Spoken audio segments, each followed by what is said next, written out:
आज की डिक्टेशन आपको दो वॉइस में दी जाएगी, फर्स्ट फीमेल और second mail.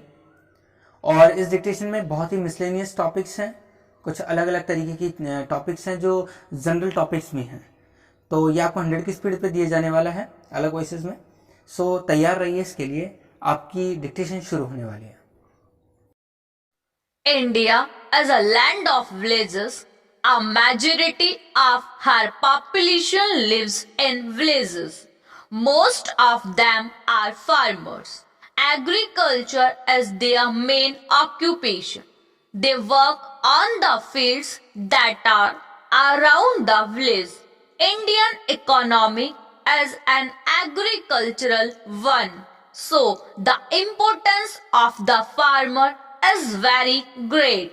Let us examine in brief the life of an Indian farmer para. An Indian farmer is very hardworking. He gets up early in the morning, takes his plow and with his cattle goes to his field even before it is full daylight. He works there all day without caring for the hardships of weather, winter, summer or rain. It is all the same for him.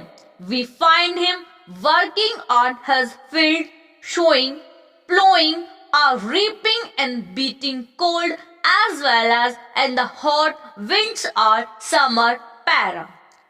He works till noon when his wife or children bring for him his midday meal. He takes it under the shade of some tree, having eaten his food and having washed it down with a glass of cool water of a flowing brook or well. He again resumes his work.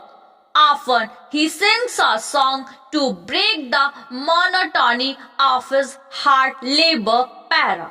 A barber is a very common man. Stop. He may be seen anywhere. Stop. We need a barber from our birth to death. Stop.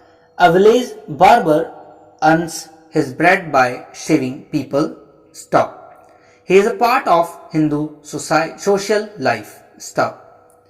A barber starts his work early in the morning. Stop. He goes out with his shaving box. Stop. He has scissors, combs, a shaving brush, old razor, a small looking glass, and a piece of soap. Stop. He keeps all these things in a small wooden box. Stop. He also carries a piece of dirty cloth. Stop. He shaves his customers in the village everybody. Stop. A barber has his own way of shaving. Stop. His implements are old. Stops.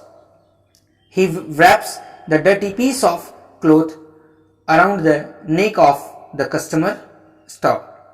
He then gives him the small looking glass to see his face.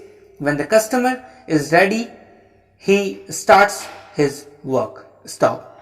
He sharpens the old razor. Stop. He then takes his brush and applies soap to the customer. Stop. He starts shaving soon after it. Stop. In case of hand shaving, the customer gets angry. Stop. The barber also at times makes cut and wounds. Stop. If he gives a good shave, the customer is pleased. Stop. He pays his due gladly. Stop. A village barber serves the public. Stop. Most of the villagers depend upon the barber for shaving. Stop.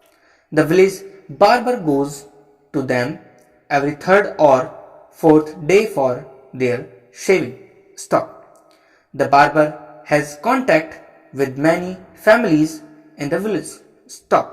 Generally, a village barber is not paid in cash. Stop. He is paid grains. Stop. An astrologer is a common sight in Indian towns and villages. He can easily be recognized by his dress and appearances. He wears a big sound turban, a kurta and dhoti. His dress is generally shabby, showing that it has been used for a number of days. On his forehead, he has long vermilion spot which is considered holy by the religious man. His long black mustaches together with the holy mark make his appearance impressive. The effect is further increased by the rubbing of ash on the face. His eyes seem to glitter through his mustache, and the simple and the rustic take him to be really inspired. They blow down their heads before him as if he knows about the stars and understands their ways. All of us must have seen frequently such a person sitting by the roadside. He is the roadside astrologer para. The Indian astrologer selects his place of work with great care.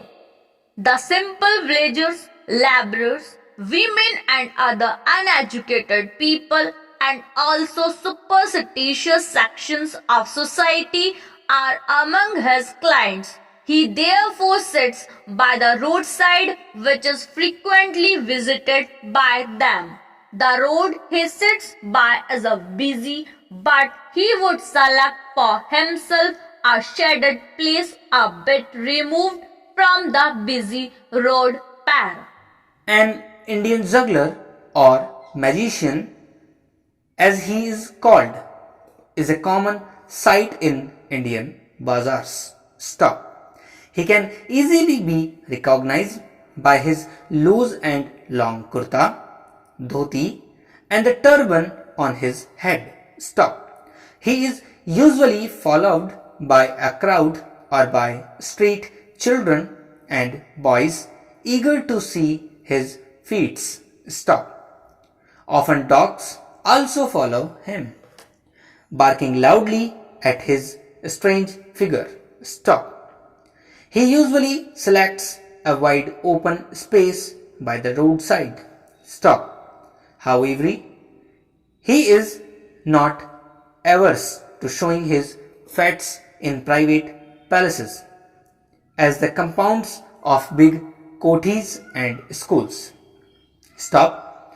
To collect the audience, he beats his small drum or the flute in the signal that the show is about to begin, and soon large crowds gather around him, eager for the show. Stop. The tricks of Indian juggler is very amazing and clever that they have become famous all over the world. Stop. One of the commonest is the throwing up of a number of brass belts into the air, one after another, and catching them all in his hands as they come down. Stop. The rag picker with a gunny bag on his shoulder as a universal pitiable figure in all the metropolitan cities of India. One can find a Ramanna in Chennai, a Ramnath in Delhi, an Edward in Cochin, a Karim in Kanpur, a Balu in Chandigarh, dressed in shabby clothes, moving in the lanes and by lanes of these beautiful cities. The rag picker, a dirty boy, moves with a small stick to shoot off the street dogs. None sympathize with him. No one takes a pity on him. He is rather a hateful sight in the posh localities of New Delhi and Mumbai. He collects dirty rakes from heaps and mounds of rubbish para. The rag picker generally blow teens as no one's child. He might have come from a remote village.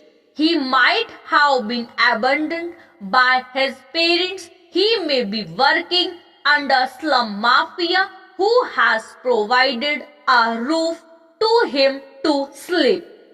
But in many cases, he is an orphan who sells his rakes in the evening for rupees 10 to 20 and after meals sleep anywhere in the open.